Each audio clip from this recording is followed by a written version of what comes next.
un ex senador uruguayo, el tataranieto del mariscal que unificó Alemania y un juicio en Bahamas. Parece el inicio de un chiste, pero es la historia real que expone cómo un legislador ocultó intereses económicos ante la Junta Anticorrupción.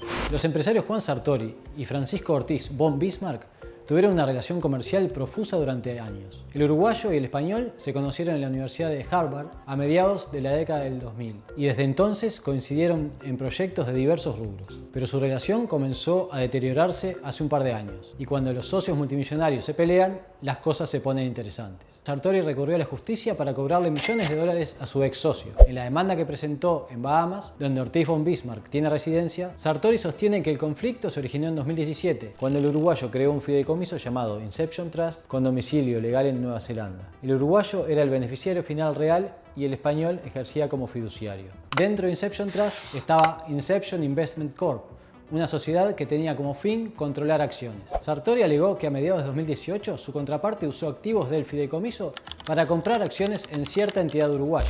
Ahí está la clave para entender lo que pasó después. Esa sociedad uruguaya fue luego transferida a una compañía llamada Terras Global Inc., listada en la Bolsa de Valores de Ontario, Canadá, a cambio de acciones. En diciembre de 2020, cuando Sartori ya llevaba 10 meses como senador en Uruguay, Flower Corporation, otra empresa listada en Ontario, compró Terras Global mediante un acuerdo que implicó el pago con acciones de la compañía. Sartori denunció en Bahamas que pese a que las acciones de Flower Corporation eran suyas, porque el origen del negocio era el fideicomiso que había creado, Ortiz von Bismarck registró las acciones a su nombre. En el marco del juicio, el uruguayo presentó una carta de Ortiz fechada el 16 de junio de 2021 en la que el español reconoce que al menos entre diciembre de 2020 y junio de 2021 actuaba como fiduciario simple controlando las acciones de Sartori en Flower Corporation. Esta carta sería la ganadora.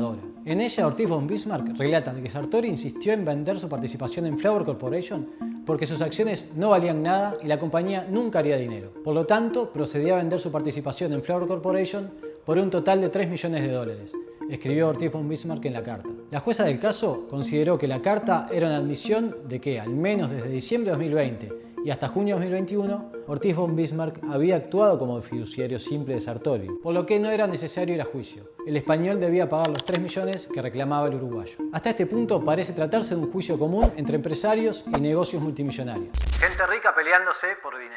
Pero el detalle que se mencionó antes cobra importancia ahora. Sartori alegó que a mediados de 2018 su contraparte usó activos del fideicomiso para comprar acciones en cierta entidad uruguaya.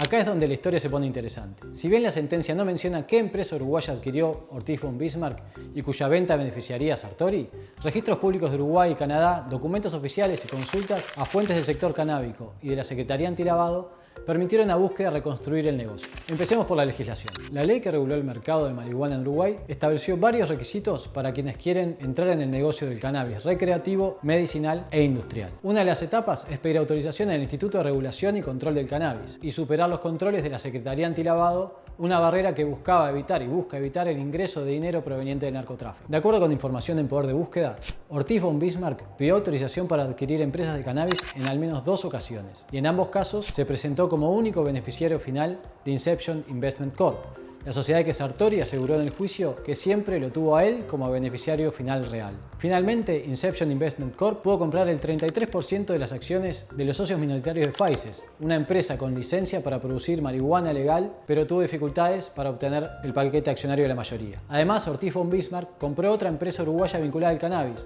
Oransur S.A., aunque en este caso dedicada a la producción de cáñamo industrial. También en este negocio, en noviembre de 2019, el español se presentó ante la Secretaría Antilavado como único beneficiario final de Inception Investment Corp y acreditó el origen de los fondos de la transacción. En febrero de 2020, Ortiz von Bismarck consiguió de la Secretaría Antilavado autorización para transferir las acciones de Inception Investment Corp a Terras Global Inc., la que estaba listada en Canadá.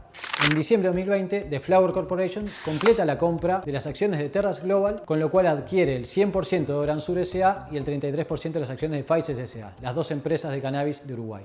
La sentencia de Bahamas, la carta de Ortiz von Bismarck presentada por Sartori y otros documentos analizados por Búsqueda muestran que el uruguayo tuvo intereses económicos en el país que no declaró a la Junta Anticorrupción mientras fue senador. En ninguna de sus 3 declaraciones juradas aparece mención a las acciones de The Flower Corporation, que eran de su propiedad y que estaban en custodia de Ortiz von Bismarck. Tampoco menciona a otras 3 empresas que Ortiz von Bismarck nombró en su carta, Ofina Financial Inc., Bolex International y Chameli Limited, y en las cuales habría actuado como testaferro del uruguayo. Al menos 2 de esas 3 compañías tuvieron intereses económicos en Uruguay y una de ellas fue acusada de ser parte de una estafa liderada por el propio Sartori. Podés encontrar documentos del juicio y el análisis detallado de los registros públicos en búsqueda.com.uy, donde está disponible la investigación completa.